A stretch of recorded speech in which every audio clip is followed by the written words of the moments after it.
Welcome everyone. This is once in a lifetime event. This is the first Creative Sparks Emerging Markets in Costa Rica. I want to give thanks to the creators of Creative Sparks, Dr. Belitsky and Dr. Audrich, who have done this series of seminars elsewhere, predominantly in Germany. And today, we begin a new chapter with the exploration of emerging markets. And what a better place to start than Costa Rica, the land of the pura vida, where democracy and institutions run very, very strong.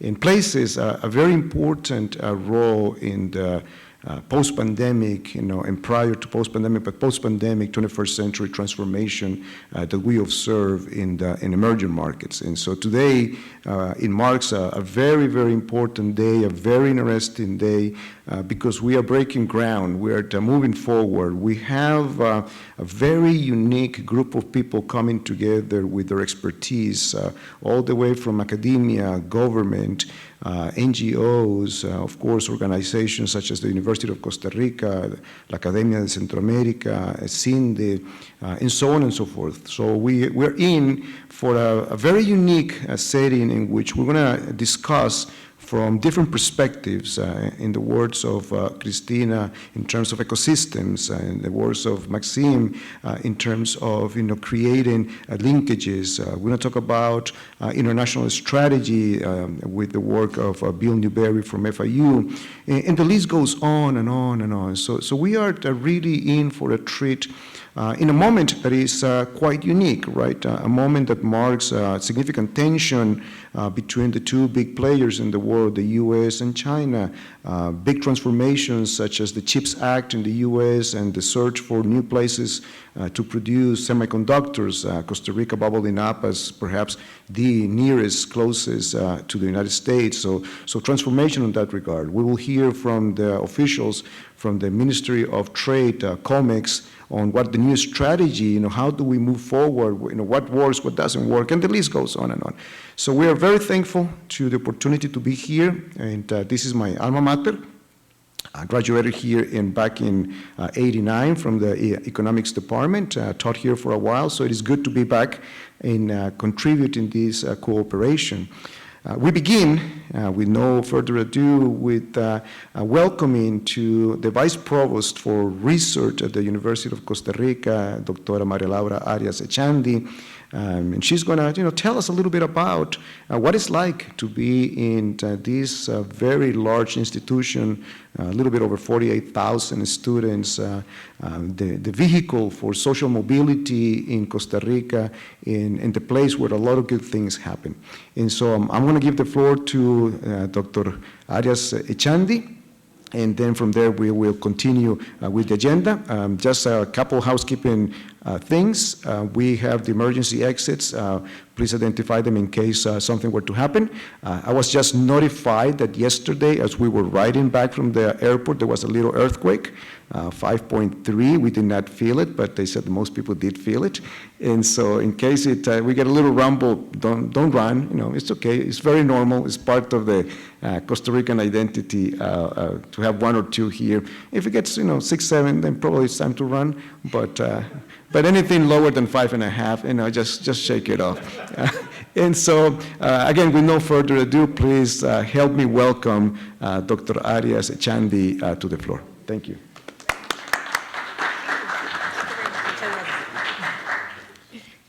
Good morning, everybody. It's a pleasure, really a pleasure to be here in this important activity. My regards to all the organizers and speakers, as well as the public present or seeing us by the web lines. It's very difficult to present an overview of UCR in small time, but I have done my best effort, and I hope that you can perceive how important is the university for the Costa Ricans and for the region in which we live. Okay.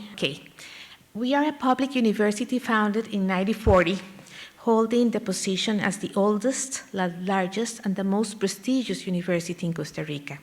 Actually, we are recognized as university #1 for the country and the Central American region, as well as number 20 in the Latin American region according to QS ranking. And QS ranking has just appeared again for the last year, for 2023, and we have the same position. We are number 20 in the whole region.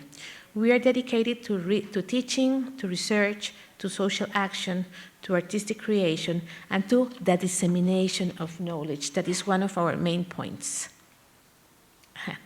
We have 6 major areas of knowledge that include arts and letters, agri-food sciences, basic sciences, social sciences, health, and engineering.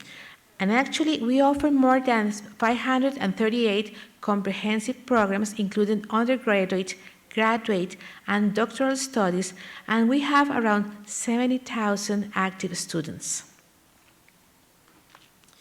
We have 8 campuses distributed in almost all the country, and in this campus we have 13 faculties, 48 schools, and 48 research units.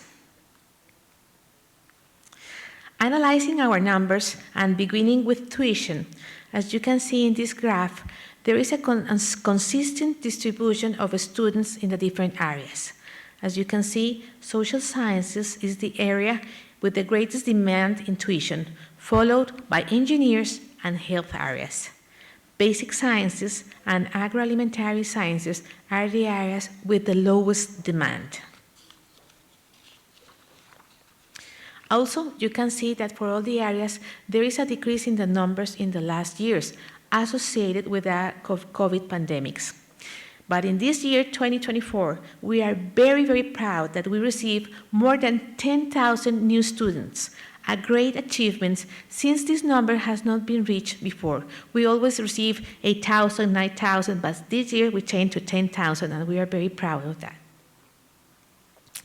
For regional campus, tuition numbers follow similar distribution, not just in the number of students, but also for the STEM and non-STEM careers distribution, as you can see in the graph. For Caribe, Pacífico, Guanacaste, and Occidente, there is a higher enrollment for non-STEM careers than for STEM, but Interuniversitaria and South, that are the newer campuses, and they have an offer wider for STEM careers. So we have more students for STEM careers in these 2 campuses. Analyzing the degrees awarded, social sciences is the area that also gives more degrees than the other areas, followed by health. You remember it was engineers before? And then by engineers. It is very important to stand out that we have an annual production of around 800 engineers and health staff from this university. Also, in this graph, I want to show you that we have a postgrad system. It's a robust system that has more than 250 programs and an annual graduation of around 600 academic or professional masters.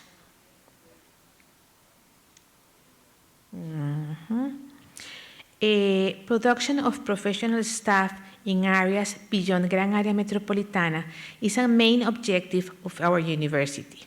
As you can see, for Occidente's campus, the number of graduates is around 500 per year. Guanacaste, Caribe, Atlántico, and Pacífico produce between 200 and 300 new professionals per year, and the newest campus, around 75. Nevertheless, they show growing trends. When we compare STEM versus non-STEM degrees, non-STEM degrees keep on leading our professional production. Nevertheless, you can see a slight growing trend in STEM proportion in the last years and a total decrease in 2021 due again to COVID pandemics and the impossibility of virtualizing practical courses, which led to a smaller number of graduates. Nevertheless, these numbers are changing again.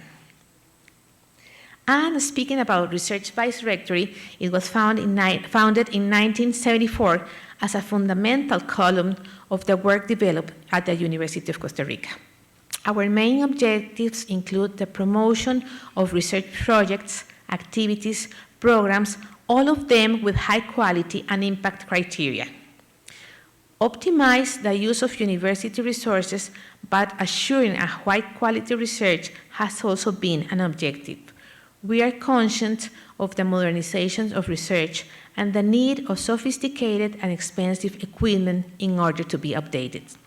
In this sense, we developed in 2021 a project, equipment project, in which we define per year the purchase of one or two very expensive equipments, so we are speaking about thousands of dollars, that have to be a necessity of more than one research unit, and also can be used by all the researchers of the university. This way, we prioritize our purchases and get rid of the duplicated or even triplicated purchases that we had before. Also, we promote innovation and knowledge transfer, as you will see in these conferences today, and the selection of research lines according to socio-productive needs. We give great emphasis to knowledge diffusion, a worldwide trend in which we have to return knowledge to society. For this, we created a new office, DIPROVIT. You have just heard about it, and I will just talk a little bit about it, but you will have a full conference of it during this event. For research, we count with 34 research centers, 13 research institutes, 13 experimental stations, farms, and reserves. Also, we have a museum, an editorial and library system, and more than 8,000 active researchers. We strongly believe in the fact that there is no innovation without basic and applied research. So there shall be a coexistence of these three elements for best results. Also, we believe and work strongly on gender equality. 48 of our researchers are women. We have 5 different research activities that include projects, programs, networks, external vinculation, and research activities. From these, most of our researchers work in projects, 75%, but we have few networks, a change that we have to do and a change we have to promote in the new years. Also, as you can see, the number of projects and activities is huge. Just in this year, we have more than 1,800 active projects again. Analyzing our research according to academic field, basic sciences and social sciences have the leadership. We have been working hard with arts and letters, as well as with engineers, in order to improve the research activities. And in the last 2 years, there has been an important recovery for engineers. In this slide, you can see that our research can be mainly classified as basic. Nevertheless, we are encouraging applied and technological research. And from 2021 to this year, we have seen an important change in these numbers, especially because of an important sensibilization of the importance of knowledge transfer to society and to socio-productive sectors. We have a very good research production. Social sciences, basic sciences, and health are the leaders in publications. I want also to highlight the production from regional campus that has been growing lately. Most of our production is published in international and indexed journals and magazines, and our researchers are focused in publishing the results in very good journals. Research, entrepreneurship, what a difficult word, and innovation are a priority for our university. In this field, and as I said before, we created in 2021 the DIPROVIT office, which is divided into 4 different offices, ProInnova, Auge, Crece, NIE, and also the Helix program. And I will not speak about this because our friend Ricardo Carvajal is going to cover all these fields with you in a longer extension. We also are deeply interested in intellectual property rights. We have developed an intellectual property regulation, and as you can see, in the last years, we have grown in the number of different rights developed. An important advance since in early years, almost no registration was done. We encourage our researchers to transfer their knowledge in a safe and normalized route. Our main research areas include, as in everywhere in the world, climatic change, animal nutrition and productivity, data analysis, food safety, and genetic improvement in the agroalimentary field. University of Costa Rica also engages in addressing social issues. We have over 800 ongoing projects in the social action part, and the university plays a main role in shaping a brighter future for society. We are encouraged in changing society. And also, UCR has a highly values in internalization and collaboration. Actually, we have cooperation ties with 48 different countries and more than 400 academic cooperation agreements in force, and in academic links with 293 international institutions. We believe in internalization. Muchas gracias. Thank you very much for being here. I hope you have a very nice stay. I hope we can interchange knowledge. That's one of our main points. And we are very grateful to have you here, and we hope to continue having times with you. Thank you very much.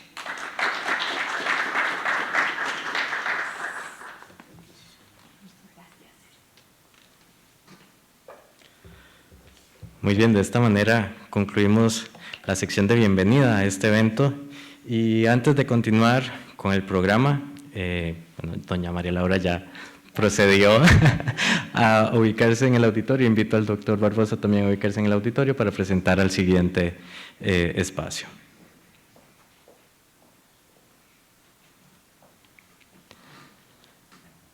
En este momento, y para continuar con el programa del día de hoy, le cedo la palabra al doctor Alessandro Braga, de la Universidad Loyola de New Orleans, quien moderará el primer panel de esta jornada denominado Efectos de derrame de conocimiento de inversión extranjera directa de las empresas multinacionales y su estrategia en mercados emergentes. Muy buenos días.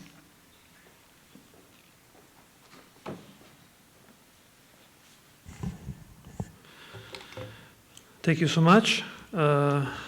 Buenos días, señoras y señores. Good morning.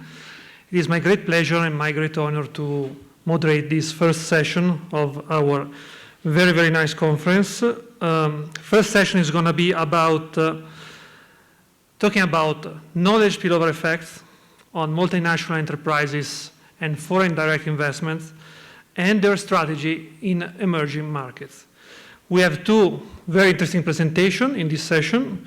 The first one by Dr. Gustavo Barbosa of the Loyola University New Orleans, which is going to talk about knowledge spillover effect of foreign direct investment on foreign and local multinational enterprises in emerging markets, the case of Costa Rica. And the second intervention by Dr. William Newberry, by the Florida International University, who is going to talk about strategic capabilities of emerging market firms. So I invite both the speakers here with me at the stage. Yeah, please. You have about 20 minutes each. I will give you a signal once we reach the end of the time available, and I guess we will leave all the questions at the end of both presentations, so we can have like a unique question and answer session. Okay? Thank you so much. Thank you. Thank you, Alessandro.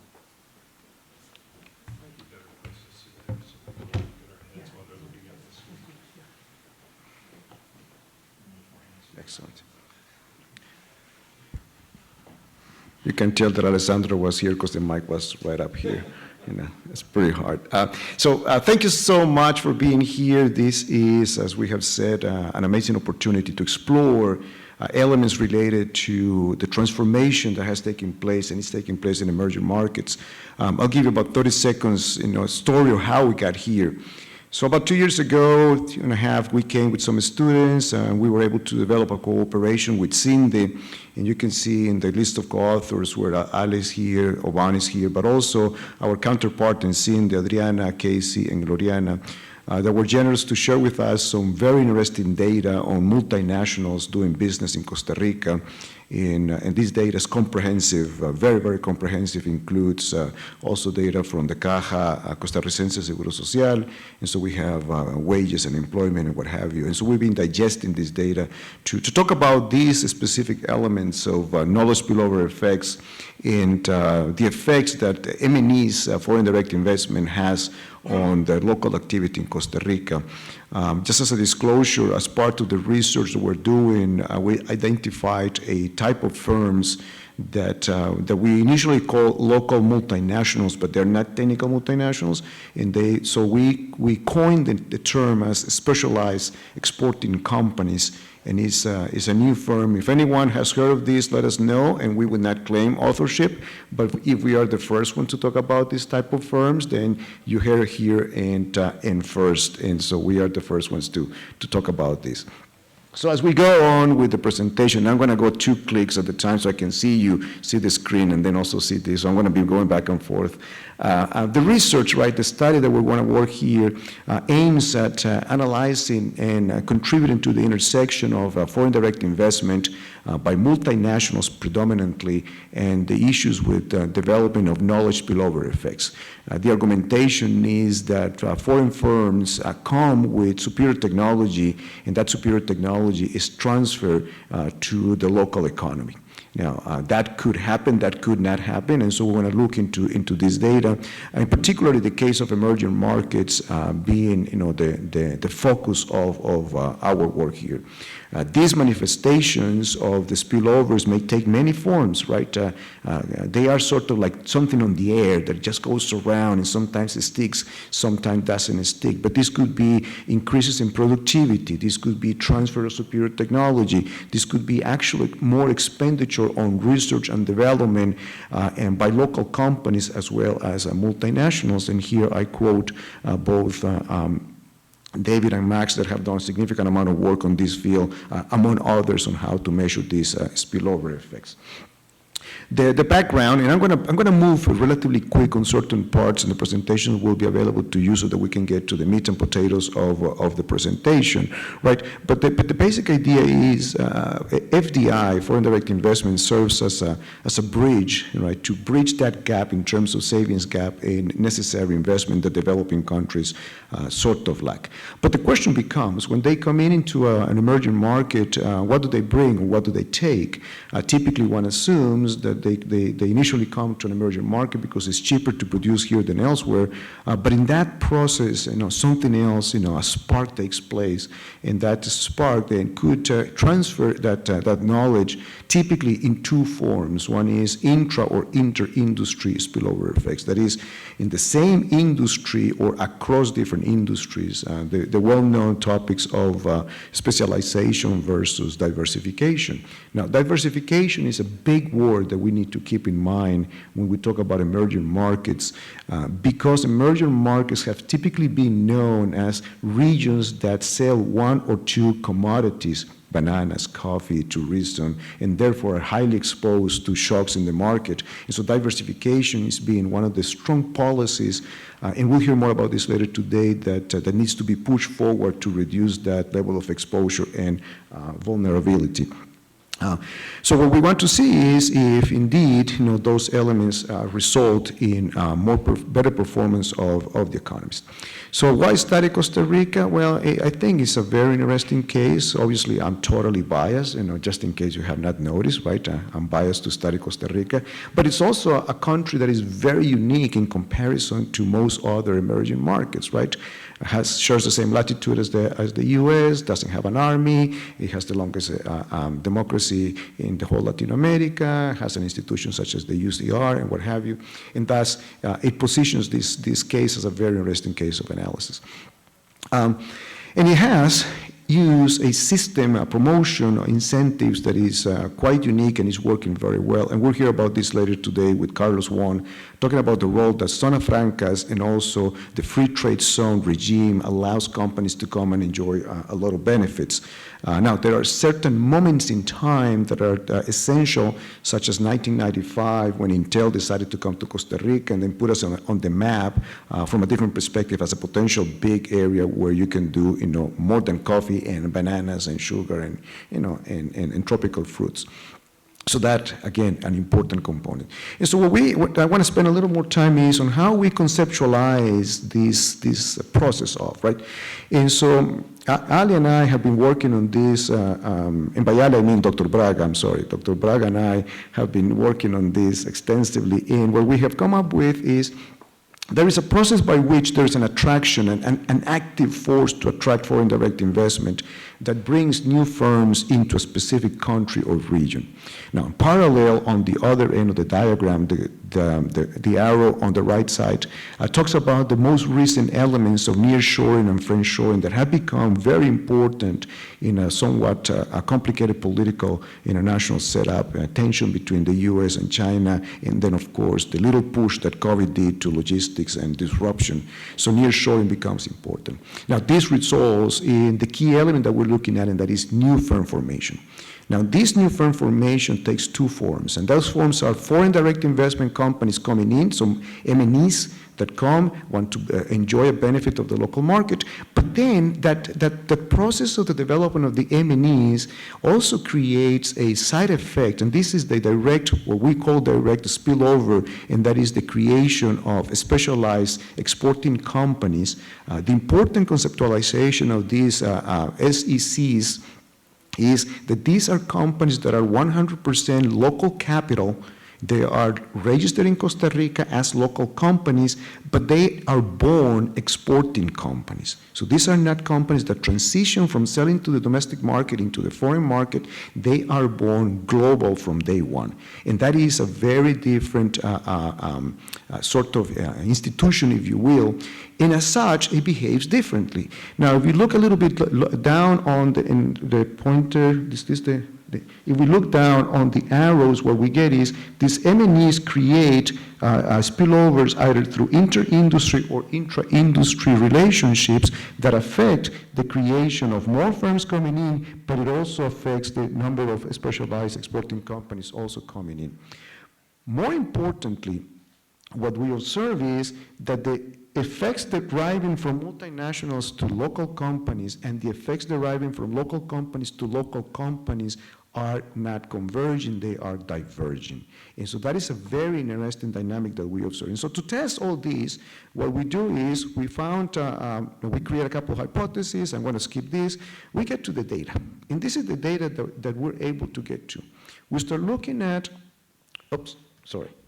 This is what happens when I'm trying to go two hands. We get to the data, and the data then gives us a decomposition in the top 5 sectors, general aggregation, and what we observe is the Costa Rican economy has considerably moved just from manufacturing into more corporate services, and many of you driving in yesterday could have seen a lot of buildings bubbling up and all the zona francas and the calling centers and all those things taking place. More interestingly, when you look at the distribution of where the companies are coming from, now we start getting the meat and potatoes of this, and what we observe is a very tight relationship between the U.S. and its big brother of the North. And the big brother of the North, of course, being the U.S., where a lot of companies have an origin coming from the United States in all sectors, but also the counterpart of Costa Rican companies, the SECs that we talk about being developed in this relationship. Now, there's other countries that come in, of course, and more of those countries are having larger presence in Costa Rica, predominantly after the Costa Rica signed the trade agreement with the EU, and most recently when Costa Rica was admitted to be a member of the OECD, which is the first small country that is part of a big club, which also opens up different perspectives. Now, if we look at the representation, clearly the data is telling us that there is 2 big players here, one that is external and one that is external. One second. One that is external, right, and one that is domestic. So there's a clear relationship between what happens with the U.S. coming in and what happens in that effect of the U.S.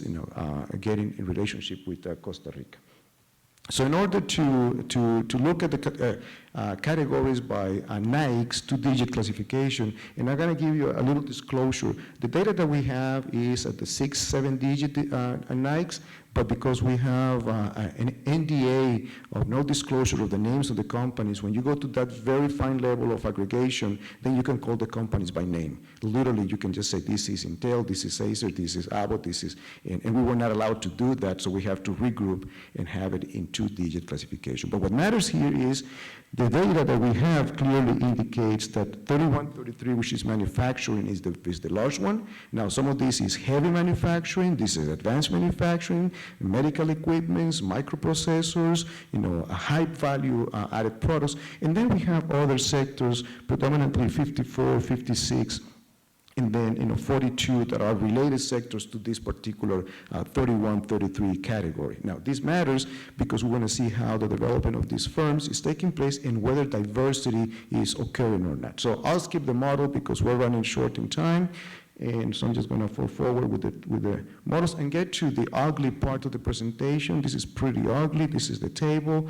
And this table, however, gives us some very interesting elements that I want to spend just a couple of minutes on. The first thing that we observe is we're trying to explain, the number of firms, new firms, creation in Costa Rica. We use the overall numbers, and then we use the top categories to explain where the dynamics are taking place. Couple of things that become very important for the case of Costa Rica are institutions, and by institutions we mean the difference of Costa Rica in relationship with Latin America, so economic freedom, Costa Rica, Latin America, corruption perception, Costa Rica, Latin America, and then the level of bilingualism that the country has as a part of a condition for most people to be able to work in these export in the free trade zones and zona francas that require bilingualism. All those being quite positive. Very important also, we look at the effect that number of firms from the previous period has on the next period, and we typically observe a positive effect. And then lastly, we observe that being close to Interamericana, the main road, matters. It doesn't matter if you are in the west part or the east part, even though more of the activity is close to the airport. If you are close to the highway, then that matters. So that means location is important, but it's not so much if you are in San Jose or Cartago, which is two regions relatively far apart. Now, when we look at the actual elements, and this is what we really want to see what the effect of the foreign direct investment has on Costa Rican firm development, this is where things really get interesting. At least, I think they get pretty interesting. The first thing that we observe is we're going to measure the intra-industry spillover effects and the inter-industry spillover effects. One thing that we need to notice in this is for the effects we're using United States companies because it's the largest number of companies, is the largest relationship, and we assume that the relationship between the U.S. and Costa Rica is, it's strong and is the predominant source of potential superior technology coming from the north to Costa Rica. Now, the first thing that we notice is that the intra-industry spillover effects are positive all across. That is, the presence of more American companies in Costa Rica results in a larger number of SECs, specialized exporting companies, being born in Costa Rica at the same pace or relatively same pace as foreign companies are coming from the United States. So we argue that this implies a positive spillover effect from the presence of intra-industry, same sector companies coming into Costa Rica. When we go into the and that is the interrelationship between one sector and the other sector, first thing that you have to look at is the diagonal is not relevant because it's already being measured on the other end. We start getting a mix of effects. And this mix of effects sometimes is positive, sometimes is negative, which means the presence of more companies from the U.S. may deter the creation of more local companies in the related or unrelated sector. Now we take it to the next level, and in the next slide what we do is we now are going to measure this effect, but not between multinationals to local companies, but between local companies to local companies. And we call that the second generation of spillover effects. Once the local companies are created, what happens among them? What is the relationship that we observe? And what we have now is that the intra-industry effect between Costa Rican companies is pretty much negative across, but only positive in one sector. That is, companies that are born in Costa Rica compete heavily with companies born in Costa Rica, and that creates a negative effect on further development of more firms. Which means this could be a bottleneck issue, lack of available human capital that can enter into this particular sector, and or heavy competition of the local Costa Rican companies, the SEC companies, serving specific markets that might have been captured already by those companies that got there first. And so this is still a little bit of in the making why this could be the case. And then lastly, when we start looking at the elements of what is the cross effect inter-industry among firms, we observe a plethora of negative effects. Manufacturing affects negatively everybody else. And so the bubbling up of more manufacturing that are Costa Rica-specific companies probably attracts resources that then results in negative growth on the other sectors. And as you can see, in general, the results are mixed in several directions. Now, what this means is that for policymakers trying to promote and create incentives, and we'll talk about this later on today, you have to cherry pick in which sectors you really want to grow, in which sectors you might not be able to grow. So, to wrap up, I have like 3-4 minutes, right? So now I really have to go fast, in case I was not going fast enough. I'm going to talk about just a couple of things. First thing is, understanding knowledge spillover effects is essential when we try to advance the promotion of FDI inflows from M&Es into developing countries, right, the case of emerging markets, as both mechanisms increase export revenue and foreign exchange flows that we have observed significant amounts, but more importantly, the development of these local entrepreneurial family of firms, the SECs. Can we create that growth domestically and then bubble up not only from FDI, but also have homegrown companies? The evidence says yes, but now we're getting to the point we have to cherry pick where those are going to be. It's not going to be left and right and up and down. We need to understand the presence and dynamics of these inter and intra-industry spillovers. More needs to be done there, and both from the M&Es and within SECs. The patterns of the sector-based knowledge, right, also important, will suggest that spillovers are not only ubiquitous and apply to all industries. This is not a race where everybody wins. Some are going to lose, some are going to win, right? But the size of the effects is sector-specific and affects industries in very idiosyncratic ways. And this means that what we think is going to work for everybody, it doesn't work. And so knowing when it's going to work and when it's not is a very complicated process.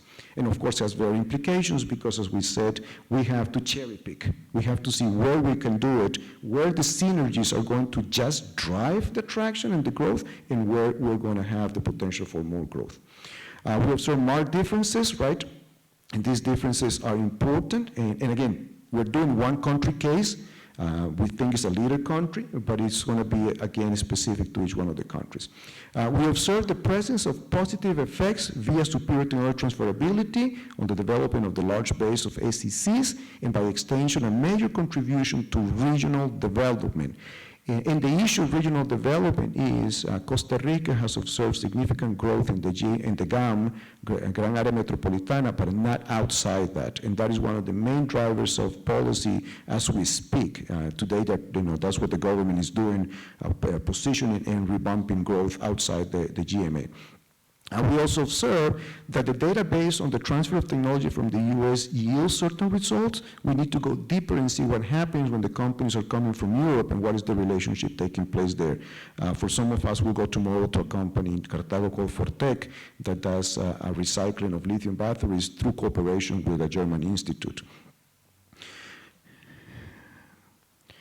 FDI via M&Es results in positive effects of more firm attraction. There is no question about that. Some of this is spontaneous, it's happening. Even if we were not to ask for more money, the companies are coming to Costa Rica, so that's taking place. It is also affecting positively in some sectors the development of SECs. That's happening too, not across the board, but happens.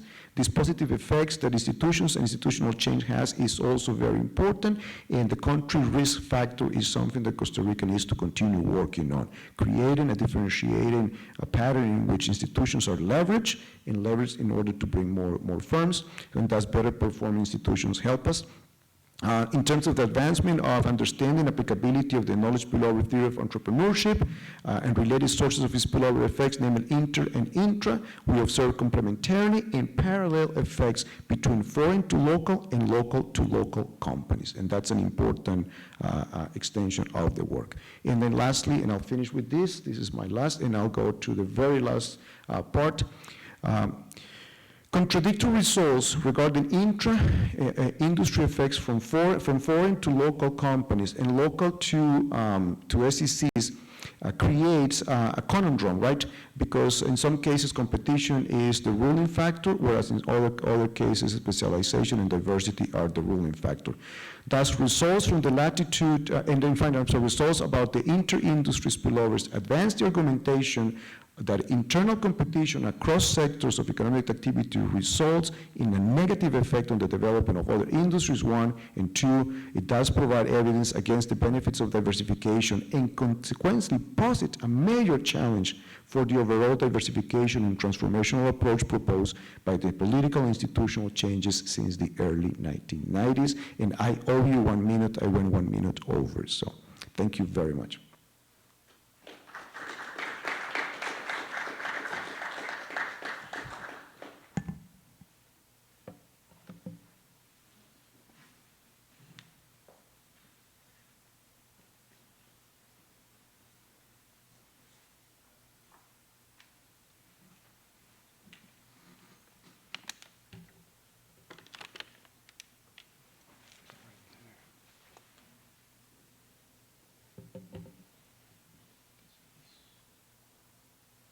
Very good.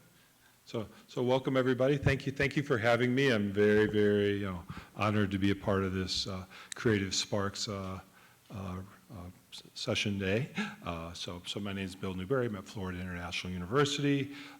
And today I'm going to talk about strategic capabilities of emerging market firms, which is in line with the theme of the conference, but maybe a little bit out of sync with where Costa Rica is right now, as I'll talk about in my slides. So here I'm going to talk a little bit about what are emerging markets. Then I'm going to talk about a more less academic study, so there's no ugly graphs or ugly tables like Gustavo had so many of, but more about, it's more an in-depth study or book we wrote where we interviewed people from emerging markets around the world and found out, what strategic capabilities did their leaders perceive as being the most important. And so this will be my presentation.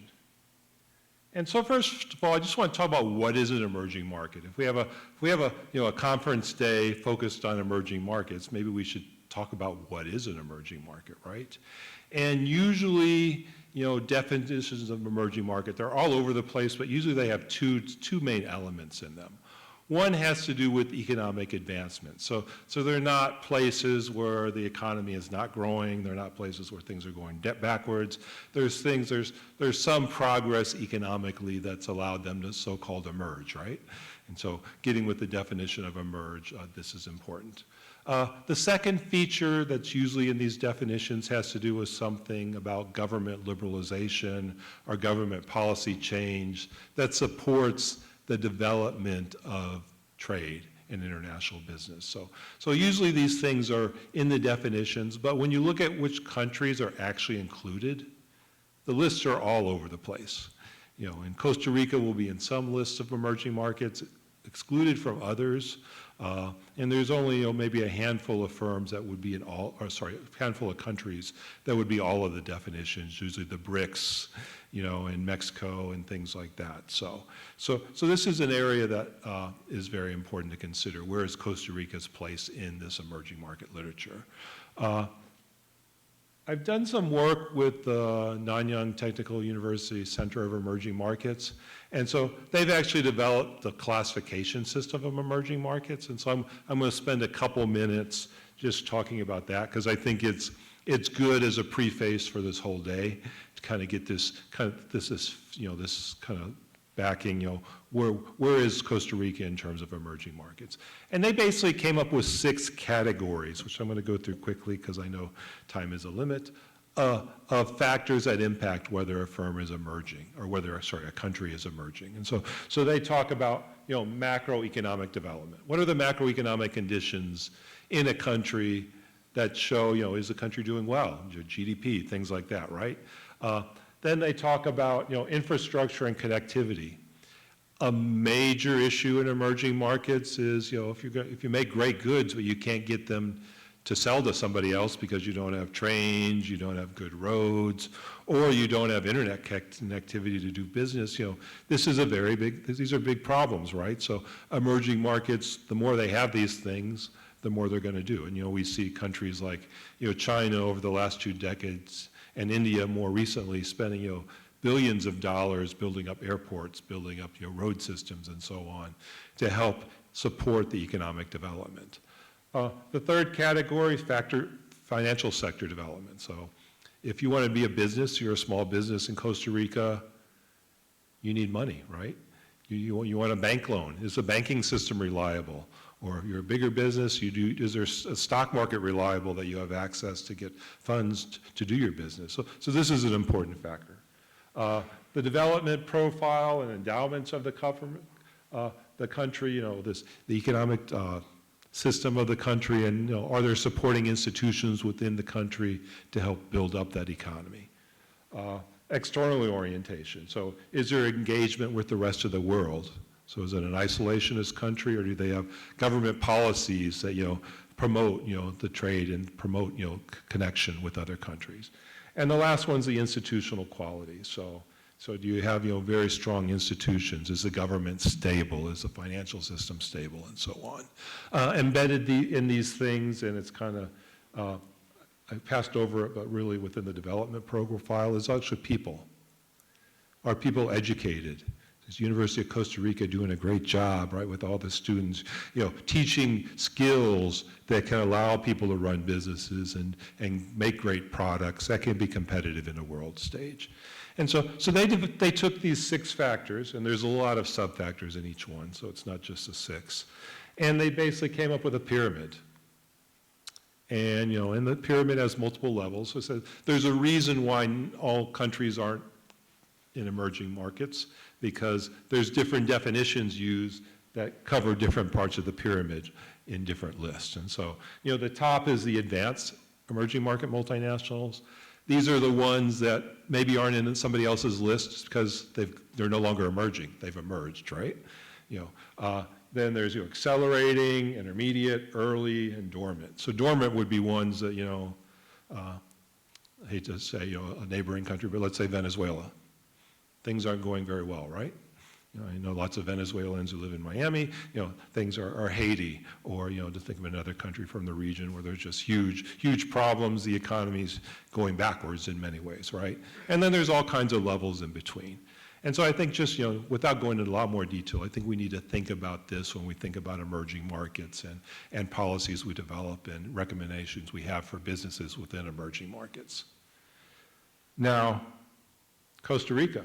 So this is, they did their last survey in 2019 where they analyzed all these factors. The pandemic kind of put a wrinkle into their next study, but it'll come out soon. So see Costa Rica's in there. You see lots of the orange down to the pink. Let's go.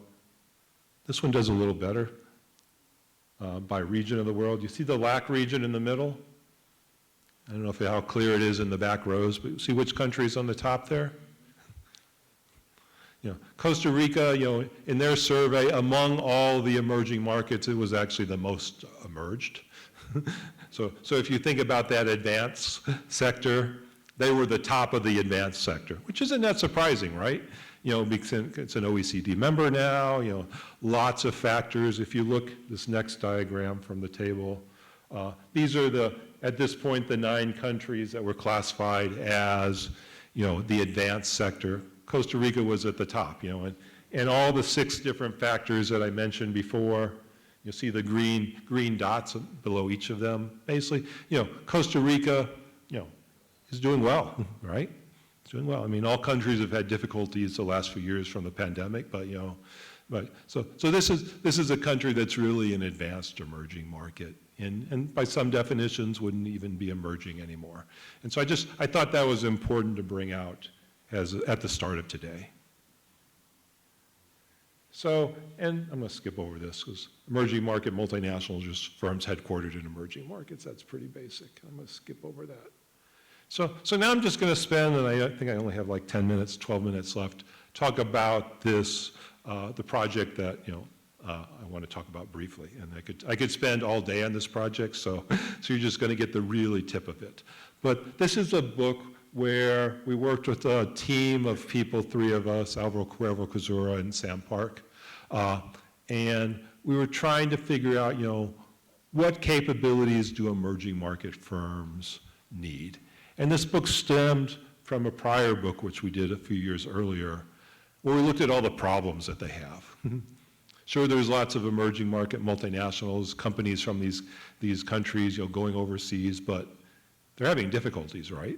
It's not always just saying you have a multinational from your country doesn't mean it's going to be successful, right? So this earlier book, we identified the problems, and there were lots of them. The second book, we had an international team where we actually went out, we had 34 collaborators, basically from 12 countries, 12 emerging markets, and we went out and interviewed CEOs and top managers of these 12 countries. And, in each country that we had as a partner, we tried to pick a top university in the school as a partner, and then they would use their contacts to make sure they got the best companies that they could, and it's hard to get access to CEOs, and so basically, we used our network of people in the Center for Emerging Markets that Sam Park runs to gain access to these companies, and so we had a team of 34 people, from 12 countries, 6 in Latin America, 3 in Eastern Europe, South Africa, and then China and India. And that's, we met, just ensured quality control throughout the process. We actually met a couple of times, Sam was based at CEIBS, China Europe International Business School in Shanghai at the time. So here's a partial of the group, meeting in Shanghai midway through the project, so we could talk about what we were doing and make sure everybody used the exact same, questionnaire, the exact same process when they interviewed people to make sure, we could compare results the best we could. And so we had basically 72 companies, 12 countries. We tried to get a mix of high-tech, low-tech service industries, and basically, and this one's a hard to read one, so I'm not gonna. Basically, we came up with a list of strategic capabilities that, that came up in the discussions, and we kind of just tracked at the highest level, how often did these capabilities come up, right? So which capabilities were more likely to come up and which ones, no one said was important, or in what cases they were important. Because, like I said, we had high tech, we had low tech, and we had service industries. And so part of it was looking at which ones were more prominent in certain types of industries. And so I'm just going to talk briefly about some of the ones that came out the most. And then I'm going to talk a little bit about kind of an overall putting everything together. And I could go into a lot more depth. So this is going to be pretty basic, but I've heard it 100 times, so maybe it's not for me. So the 3 that came about most are the ones that really, are the 5 here that came about most. A number of them have to do with understanding where you're doing business. So if I'm going to do business in the United States, I really have to be locally embedded. And a lot of these firms, you're really successful in Costa Rica. There's a tendency to say whatever works in Costa Rica that was successful here, I can do better somewhere else, right? So we really found out that a lot of these people, and some of these interviews, I wasn't involved in all 72, but I was involved all the ones in China and and a few others. This came out. People talked about they had problems because they just over-assumed that they knew everything because they were so successful, and really they didn't pay attention to the local market all the time. And so for example, we have customer needs. And so here we have a quote from our our representative, the interviews in South Africa. He basically says, you can't serve people with arrogance. You cannot come to East Africa. This was, the East Africa subsidiary talking about the South African parent, and tell me for these long years how you must actually cook rice. You don't. You don't just assume, because we make rice this way in this country. I go to the next country, they're going to do it exactly the same, and they're going to love it just because, we're so great, and so on and so forth. So really, the first one that came out is, basically, can't have an attitude and just, listen to your local customers. Second one that came out was really about relational capabilities. And so how do you develop relationships, and how do you understand that these relations are different with each country you go to? So just because, when I come to Costa Rica, I might have a good relationship with Gustavo or people at University of Costa Rica, great people from the way I relate to people here is not going to be the same way if I go to Italy, for example, with different customs, different cultures, and so I'm going to need to do things in different ways. And so this was from a company in Poland that does video games and does kind of the goggles for special video movies and things like that. And they said, in the US, you have to do this. You have to know the person. It's a mix of business and credibility. In Germany, you just sit down and negotiate the contract. If you go to the Middle East, you have to develop and build personal and business relationships, and it takes a lot of time. And you have to allow them to win something. You can't just negotiate and dictate it. In Asia, the partner gets something in order to be satisfied. And in the former Soviet Union, you have to sit down with them and drink, and then become friends. And then after all that, then you can start negotiating.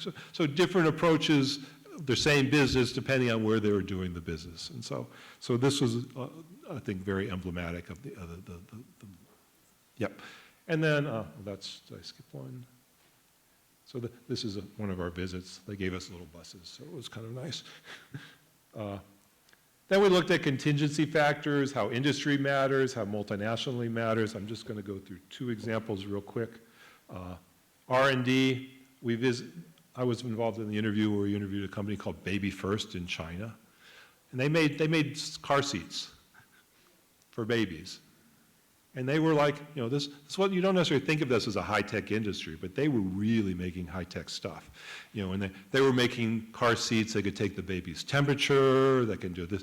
And they were thinking it way in advance, when we have automatic driving cars, you're still going to need to keep the baby safe.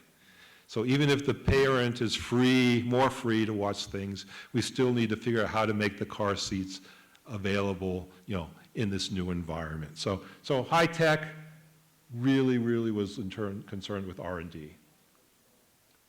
So middle tech or lower tech, supply chain was really important to them. So this company from Colombia that made basically rubber boots and rubber products, getting the supply of rubber to make the boots was one of the most important things, and getting the distribution out. And then in service industries, really it was entrepreneurship that was the most important, which I think there's a lot of service industries in Costa Rica, so this is very, very important in terms of, Dr. Consulta. This is a company in Brazil that tries to give medical services to the poorest of the poor. So these are people who can't necessarily get government assistance because they don't have the right identification. And so they have to be very entrepreneurial in how they work, the doctors work with local services to actually get access to these people and allow them. A very interesting case. So from there, and I'm going to wrap up in just a couple slides. So we came up kind of with an overall model that looked at, it's not just the firm's capabilities that matter. It also matters developmental capabilities within the country. So does the country have a good educational system, and what does it teach? What is the educational system built for? There's industry-specific things, right? Certain industries have certain capabilities than others, and these bleed down into the firms operating in them, right? So if one industry is dominant in Costa Rica, this is going to impact, all the firms. And the firm-level capability is the most obvious one, and then within firms, there are certain managerial capabilities that are really important. And so, I had a couple examples in here of firms at these different levels, so I'm going to skip over these and just say, I think when we think about Costa Rica and this conference and thinking about how to move Costa Rican firms first, I think, using this multi-level model to try to identify the factors that are going to impact a firm's success, I think will be really helpful. And this was one of the main outputs of many from the book. And so thank you very much. And again, thank you for allowing me to be here. Very honored to be part of this great group. So thank you.